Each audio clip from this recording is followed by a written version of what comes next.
Previously in the 1960s, Tom Ripley, a small-time scammer from New York, is mistakenly thought to be a friend of Dickie, the wealthy son of shipbuilder Herbert Greenleaf. Herbert hires Tom to go to Italy and convince his son to come back home. In Italy, Tom meets Dickie and his girlfriend Marge and is drawn to Dickie's charismatic lifestyle. After revealing Herbert's plan to Dickie, Tom is invited to live in his villa, and they meet Freddy Miles, a successful playwright who is suspicious of Tom. Freddy invites Dickie and Marge to join him on a Christmas ski trip, and Tom needs more money and asks Herbert for more funds. Dickie accuses Tom of obsession, where he finds him in his clothes, but Tom denies it. They receive letters from Herbert and Dickie's father about their concern. Dickie plans a trip to San Remo with Tom, where he reveals his Christmas plans without Tom, leading to a fallout. In anger, Tom kills Dickie and leaves San Remo with Dickie's ring. Back in Atrani, Tom claims Dickie has moved to Rome and starts selling his belongings, raising Marge's suspicion. In Rome, Tom assures Dickie's identity and begins to live his luxurious life. In this part of the story, Tom is haunted by dreams of Dickie's body being discovered.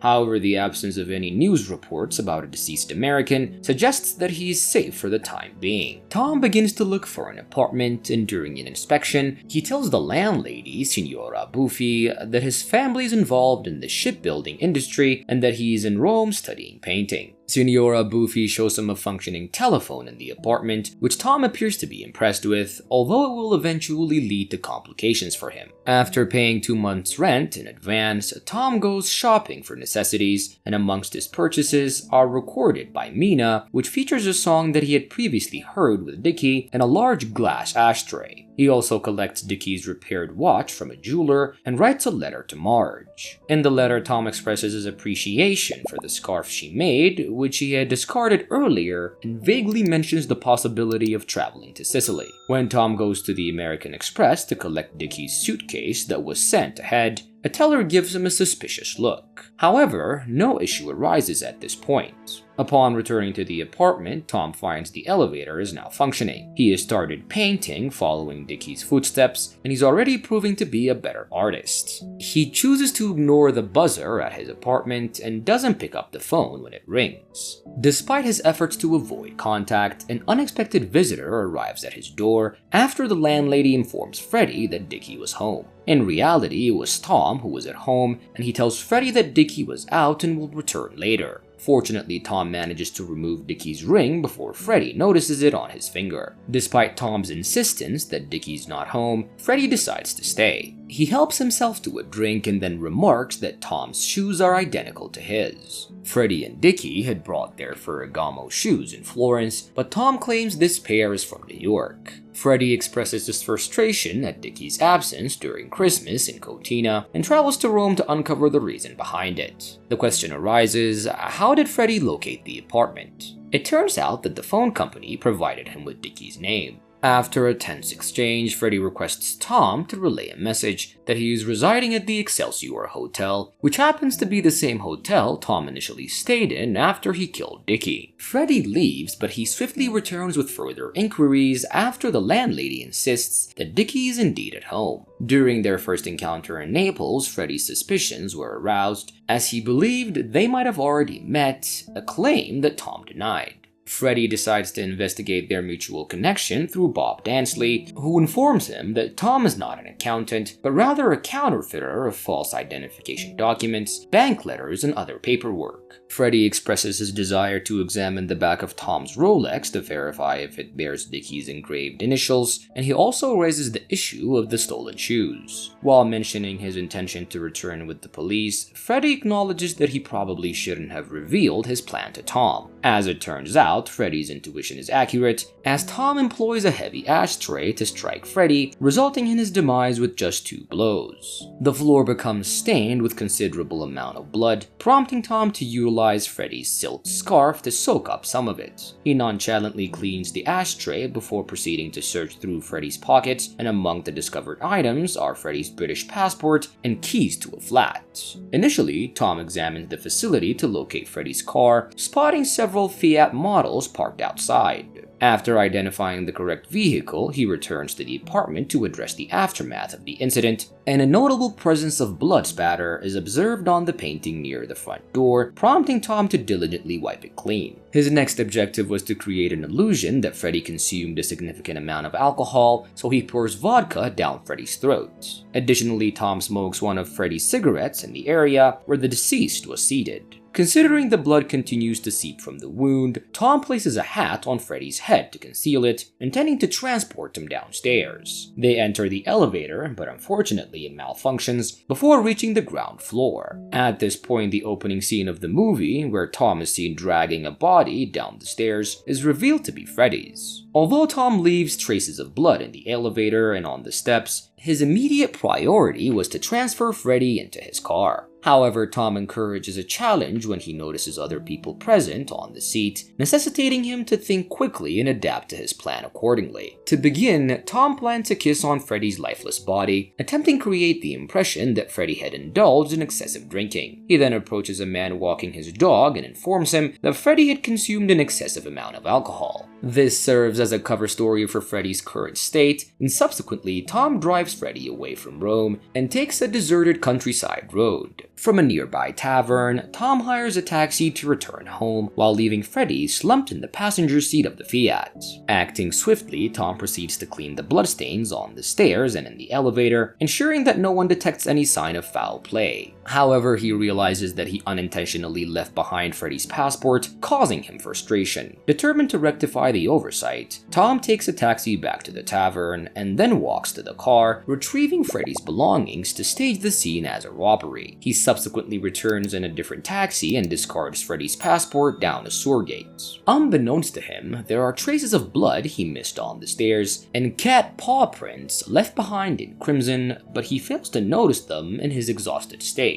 While Tom didn't actively attempt to prevent anyone from discovering Freddy, he perhaps underestimated how quickly the police would uncover his true identity. A rental receipt discovered in the gloves compartment box connects Freddy to the vehicle, prompting the police to visit the Excelsior Hotel. And this is where Freddy had been staying. Inside Freddy's hotel room, they encounter another man named Max, who was found asleep in bed. Max directs the police toward Tom's apartment, providing them with valuable information. During the examination by the coroner, Ravini, it was revealed that Freddy had a blood alcohol level of 0.16, which is considered quite high, and the cause of death is attributed to 2 forceful blows to the head, inflicted by a heavy instrument. The bruising found under Freddy's arm is likely a result of a killer dragging the body, and in the meantime, Tom is haunted by visions of a soaking wet apparition of Dickie, and he leaves his residence to scan the newspaper headlines, finding no mentions of the 2 murders he has committed. Upon his return home, his landlady informs him that the elevator is out of order again. Tom is aware of this, having been the last one to use it, but he keeps this information to himself.